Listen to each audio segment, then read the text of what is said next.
Dalam nama Bapa dan Putra dan Roh Kudus. Amin. Allah Bapa, sumber kekuatan, kami bersyukur kepadamu karena Engkau telah mengutus kepada kami Santo Yohanes Pembaptis yang telah Kau jadikan perintis jalan untuk kelahiran dan kematian putramu. Bantulah kami agar kami dengan tekun berjuang untuk mewartakan Injil-Mu, sebagaimana Dia yang telah gugur sebagai martir kebenaran dan keadilan. Dan semoga bacaan dan renungan yang akan kami dengarkan saat ini membantu kami untuk lebih setia kepadamu, mampu menjadi martir kebenaran dan keadilan dimanapun kami berada. Demi Kristus Tuhan dan Juru Selamat kami. Amin.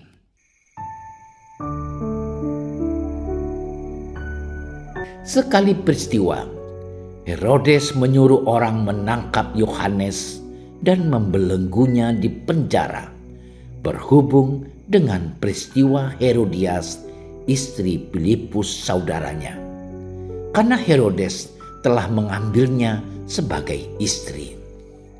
Karena Yohanes pernah menegur Herodes, "Tidak halal engkau mengambil istri saudaramu."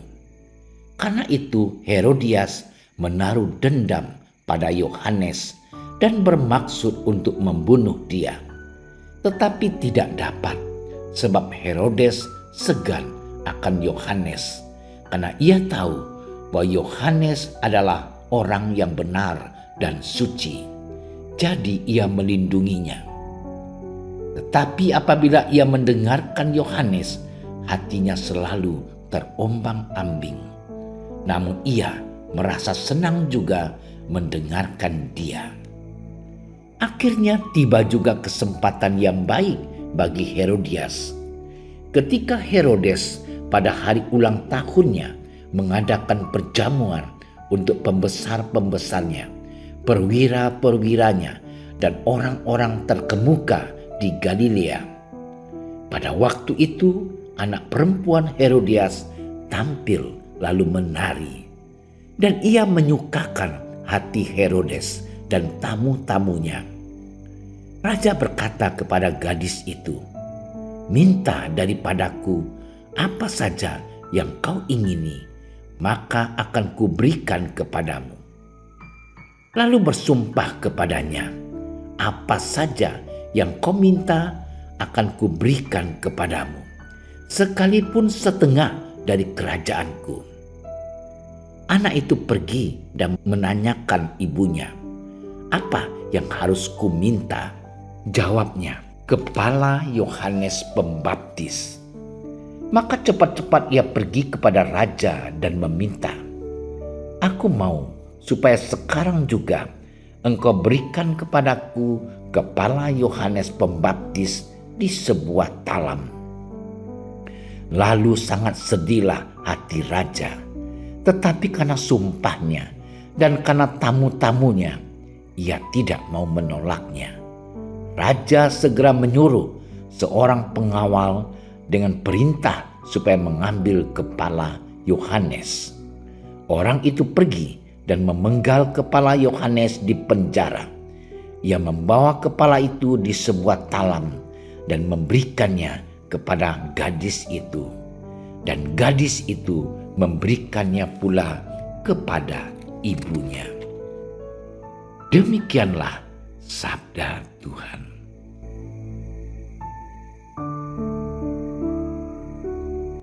Saudara-saudariku yang terkasih dalam Tuhan kita Yesus Kristus, di sepanjang sejarah gereja ada banyak orang yang berjuang untuk mempertahankan imannya kepada Allah yang hidup.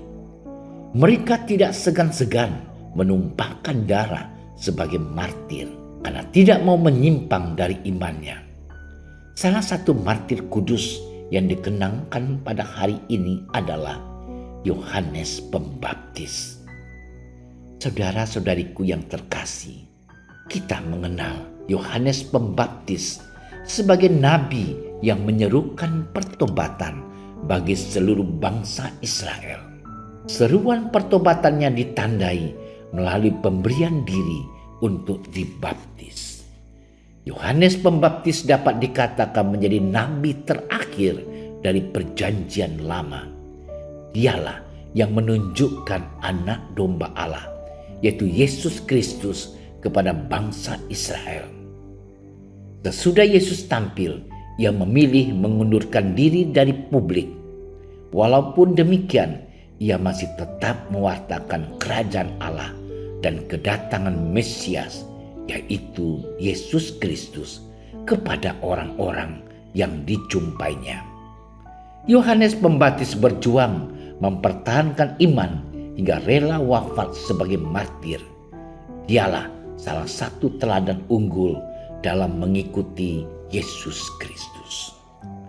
Saudara-saudariku yang terkasih dalam Tuhan kita Yesus Kristus, Yohanes Pembaptis wafat sebagai martir karena ia setia pada imannya. Ia yakin bahwa Allah dan perintahnya adalah kebenaran sejati yang tak dapat disangkal. Maka ia mengikutinya dengan sepenuh hati. Ia tak gentar menghadapi orang-orang yang membencinya melalui teladan hidupnya. Yohanes Pembaptis seolah-olah hendak menegaskan kepada kita untuk tidak takut membela kebenaran sejati, yaitu Allah. Bahkan jika kita harus menderita di sepanjang hidup kita. Penderitaan dapat menjadi persembahan bagi Allah demi kemuliaan namanya.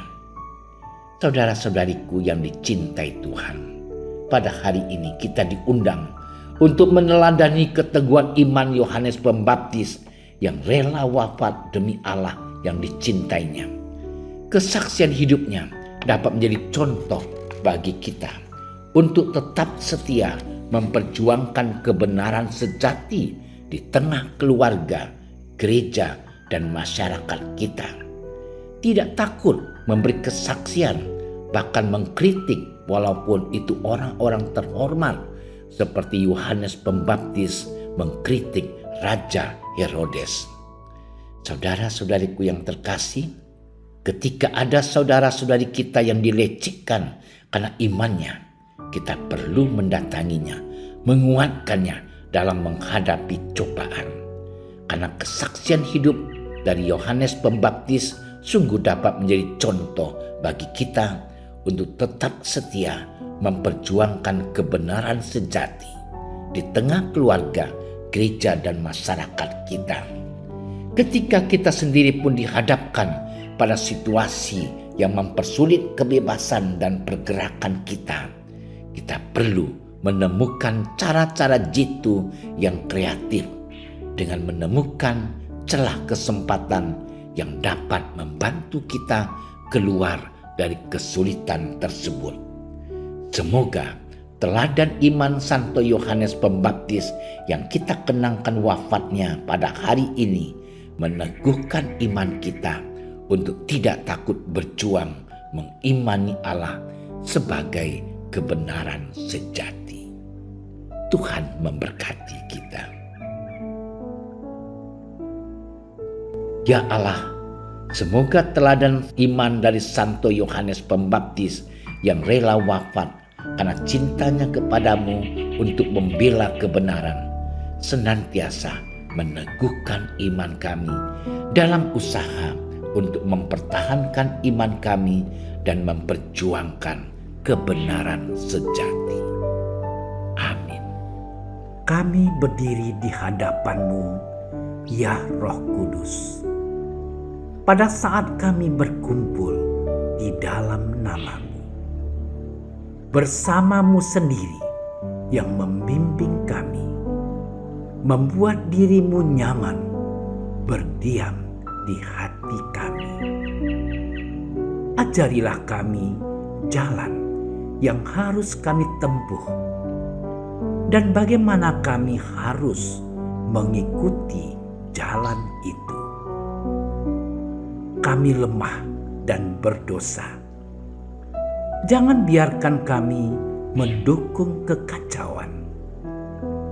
Jangan biarkan kebodohan menuntun kami ke jalan yang salah. Jangan pula keberpihakan mempengaruhi tindakan-tindakan kami. Kiranya kami menemukan di dalam Engkau kesatuan kami, agar kami boleh berjalan bersama menuju kehidupan abadi dan tidak menyimpang dari jalan kebenaran dan apa yang benar. Semua ini kami mohon kepadamu yang berkarya di setiap tempat dan waktu dalam persekutuan dengan Bapa dan Putra untuk selama-lamanya. Amin. Bapa kami yang ada di surga, dimuliakanlah namamu. Datanglah kerajaanmu. Jadilah kehendakmu di atas bumi seperti di dalam surga. Berilah kami rezeki pada hari ini, dan ampunilah kesalahan kami, seperti kami pun mengampuni yang bersalah kepada kami. Dan janganlah masukkan kami ke dalam percobaan, tetapi bebaskanlah kami dari yang jahat. Amin. Salam Maria, penuh rahmat, Tuhan sertamu. Terpujilah engkau di antara wanita, dan terpujilah buah tubuhmu Yesus. Santa Maria, Bunda Allah, doakanlah kami yang berdosa ini, sekarang dan waktu kami mati. Amin.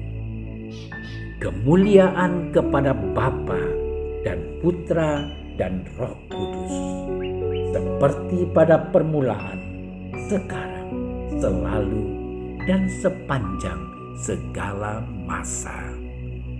Amin. Dalam nama Bapa dan Putra dan Roh Kudus. Amin. Terima kasih sudah menyaksikan renungan hari ini.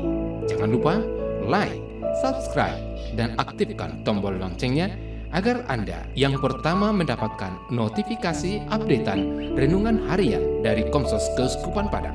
Dan bagikan ke sosial media agar saudara-saudara kita dapat mendengarkan dan merenungkan firman Tuhan.